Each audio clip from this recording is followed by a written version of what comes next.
जय हिंद प्यारे बच्चों, आपके सामने लेकर चलते हैं यूपी बोर्ड के बहुत ही महत्वपूर्ण प्रश्नों को, जो आपके बहुत सिंपल भी हैं और बहुत अच्छे नंबर देंगे भी आपको नंबर। तो चलते हैं प्रश्नों की तरफ। आप पहले प्रश्न को ही यहाँ देख सकते हैं। क्या है?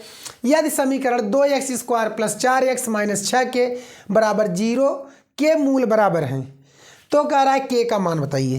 पहला ही प्रश्न आपका यह है। ऐसे ही हम आपको कुछ ऐसे प्रश्न बताएंगे जो आपका 100% पेपर में आएगा, और आप उन प्रश्नों को सॉल्व करते वह प्रश्न नहीं तो उसके जैसा प्रश्न आपका आना अनिवार्य है, कोई भी आपका नहीं रोक सकता है। ठीक है, तो चलते हैं पहले प्रश्न की तरफ। तो कह रहा है कि समीकरण के मूल बराबर है। समीकरण दिया क्या है? 2x² + 4x - 6 के बराबर 0। अब जब मूल बराबर होते हैं तो कंडीशन होता है क्या? b² - 4ac बराबर 0। b का मान कितना है? 4 है, तो 4 का स्क्वायर -4 गुणे a का मान हो जाएगा 2 और c का मान हो जाएगा -6 के बराबर 0। तो प्यारे बच्चों यह हो जाएगा 4 चौके 16 माइनस माइनस प्लस 4 दूना 8 8 छंग 48 के और बराबर क्या हो जाएगा? 0। तो हम जानते हैं क्या हो जाएगा? 48 के बराबर हो जाएगा -16। तब क्या हो जाएगा? के बराबर -16 बटे हो जाएगा प्यारे बच्चों 48। तो 16 एक अन्नम 16 16 तियाँ 48, तो के बराबर हो जाएगा -1/3। यही क्या हो जाएगा प्यारे बच्चों? आंसर हो जाएगा। ठीक है, चलते हैं अगले प्रश्न की ओर। अब देखिए प्यारे बच्चों, दूसरा प्रश्न आपका क्या है? तीसरे अभ्यास से लिया गया है, जो कि क्या है? वेरी वेरी इंपॉर्टेंट है। 1 नंबर का कोई भी आपको रोक नहीं सकता इस प्रश्न के लिए। ठीक है, यह प्रश्न 1 नंबर में आना आपका 100% तय है। तो होगा क्या? सवाल आपका क्या है कि समीकरण 2x + 3y - 4 बराबर 0 तथा समीकरण x - 3ky + 4 बराबर 0 का कोई हल नहीं है तो के का मान ज्ञात कीजिए। कंडीशन दे रहा है कोई हल अगर नहीं है तो के का मान बताइए। तो ध्यान दीजिए, समीकरण को पहले हम लिख देंगे क्या कि 2x + 3y - 4 बराबर 0 और x - 3ky + 4 बराबर 0। अब कह रहा है कोई हल नहीं है। जब कोई हल नहीं है तो कोई हल नहीं का कंडीशन होता है कोई हल नहीं है का कंडीशन होता है a1/a2 बराबर b1/b2 बराबर नहीं है c1/c2। तो चलिए इन सब का मान इसमें रखते हैं तो बनेगा क्या? 2/1 हो जाएगा और 3/-3 बराबर हो जाएगा 3/-3 के। ठीक है, चलिए 3 से 3 क्या होगा? कट जाएगा। अगला से मुझे मतलब नहीं, इसलिए अगले को छोड़ देंगे।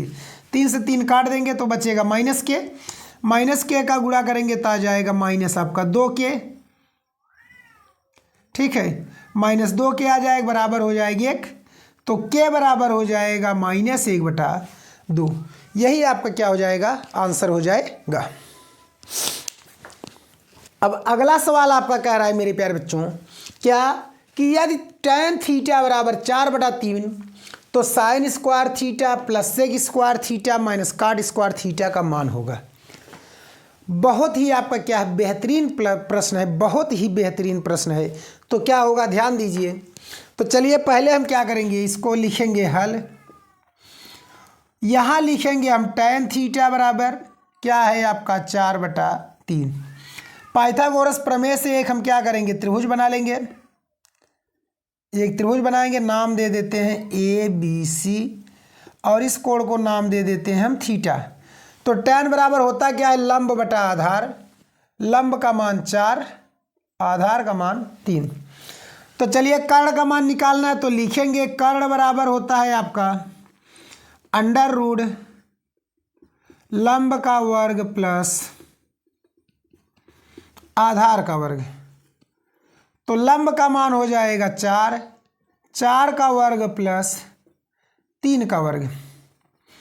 तो 4 का वर्ग 16, 3 का वर्ग 9, तो 16 9 हो जाएगा 25 और 25 का वर्गमूल 5। तो इसका मान आ गया 5। अब हमें जो सिद्ध करना है हम उसकी तरफ चलते हैं। सिद्ध क्या करना है, यहाँ पर मतलब मान जो निकालना है, sine square theta plus sec square theta minus cot square theta. हमें इसका क्या करना है, मान बताना है। तो चलिए क्या हो जाएगा, साइन बराबर क्या हो जाएगा, लंब बटा कॉट, तो मतलब कहने को हो गया 4/5 का होल स्क्वायर, प्लस सेक बराबर क्या हो जाएगा, कॉट बटे आधार, तो हो जाए क्या 5/3 का होल स्क्वायर, और माइनस कॉट बराबर क्या होगा, आधार बटे लंब, तो 3 बटे क्या हो जाएगा 4, 3/4 का होल स्क्वायर। बात समझ गए। अब चलिए इनका स्क्वायर कर देते हैं। 4 चौके 16 बटे हो जाएगा 25, और प्लस 5×5=25/9, और माइनस 3 त्रिका 9/16। अब इसमें गुणा बहुत करना पड़ेगा। क्या करना होगा, गुणा बहुत ज़्यादा करना होगा। ये गुणा ही करना है और कुछ नहीं करना, ठीक है। तो चलिए देखिए क्या होगा। इसमें हम क्या करेंगे, 16 में 25 का गुणा करेंगे तो आ जाएगा 225। 225 में हम क्या करेंगे, अगर हम गुणा करेंगे 16 का तो हो जाएगा 16×5=80। कितना हो जाएगा 16×5=80।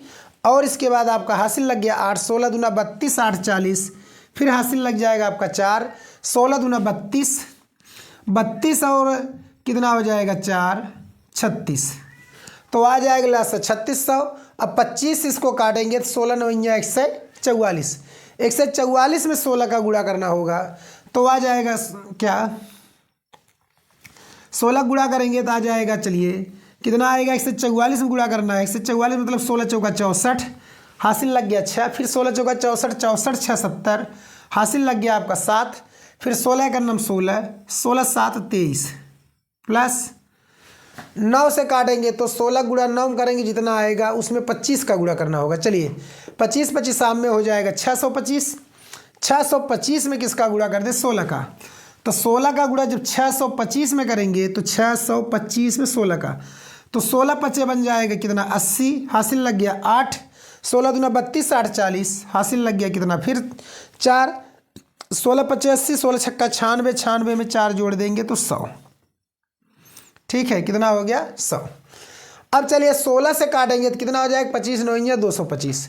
अब 225 का क्या करेंगे, इसमें हम किसका गुणा करेंगे, 225 में हम चलिए 9 का, तो 225 में आप 9 का गुणा करेंगे तो 9 पचे 45, चलिए चिन्ह पहले लगाएंगे माइनस, 9 पचे 45, हासिल लग गया 4, 9 दूना 18, 4 22, हासिल लग गया 2, 9 दूना 18 2 20। चलिए अब क्या करना है, इसमें से इसको घटा दीजिए, इतना जोड़ देना है। तो करेंगे क्या, एक हासिल देगा यहाँ 14, 14 में से 5 गए आ जाएगा 9, बचा 9, 9 में से 2 घटा देंगे आ जाएगा 7, यहाँ बचा 2, और प्लस जोड़ दीजिए 10,000 और बटे 3600, तो इसको इसमें जोड़ दीजिए तो आ जाएगा मेरे प्यारे बच्चों 10,279 बटे 3600। यही आपका क्या बन जाएगा, आंसर हो जाएगा मेरे प्यारे बच्चों, ठीक है। अब चलते हैं इसके हम आगे प्रश्न की तरफ। अब देखिए प्यारे बच्चों, प्रश्न नंबर आपका चौथा। प्रश्न चौथा क्या है, 4 नंबर का प्रश्न पूछा है आपका बोर्ड में। पूछा क्या है कि एक वृत्त जिसकी त्रिज्या 7 सेंटीमीटर है। क्या पूछ लिया कि एक वृत्त जिसकी त्रिज्या 7 सेंटीमीटर है, केंद्र पर 60 अंश का कोण आंतरित करती है, और केंद्र पर कितने अंश का कोण बना रही है, 60 अंश का कोण वह बना रही है।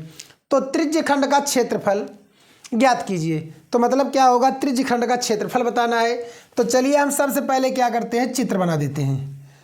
तो यह हमारा हो गया वृत्त, यह हो गया केंद्र, इसकी लंबाई मतलब इस तरह से हो गई, यह हो गया 7 सेंटीमीटर ओ ए बी। कितने अंश का कोण बना रहा है, 60 अंश का कोण बना रहा है।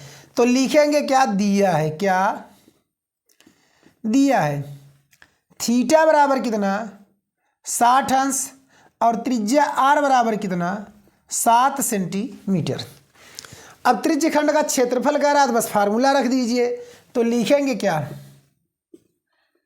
त्रिज्य खंड का क्षेत्रफल बराबर हो जाएगा थीटा बटा 360 पाई आर स्क्वायर।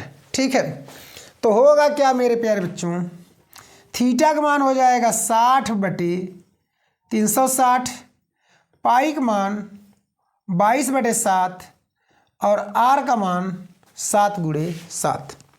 चलिए बहुत अच्छी बात, एक बार 7 से एक बार 7 कट गया। अब क्या हुआ, 60 एकन्नम 60, 60 छक्का 360, फिर काट दीजिए, 2 तिहाई 6, 11 दूना 22। तो होगा क्या मेरे प्यारे बच्चों, 11 सते 77 और बटे कितना बन जाएगा 3, हो जाएगा सेंटीमीटर स्क्वायर। ठीक है, यही हमारा क्या हो जाएगा, उत्तर हो जाएगा। प्यारे बच्चों, जितने प्रश्न आपको बता रहे हैं सभी आपके बोर्ड के पेपर में 100% आपके आने की संभावना, ये नहीं मतलब प्रश्न नहीं आ रहे हैं, तो इसी जैसा सेम टू सेम प्रश्न कॉपी आपका करेगा ही करेगा। तो इसलिए अगर आपको हमारा वीडियो अच्छा लगे तो हमारे चैनल को सब्सक्राइब, वीडियो को लाइक शेयर कमेंट करें और उसको खूब आगे बढ़ाएं। ठीक है, जय हिंद।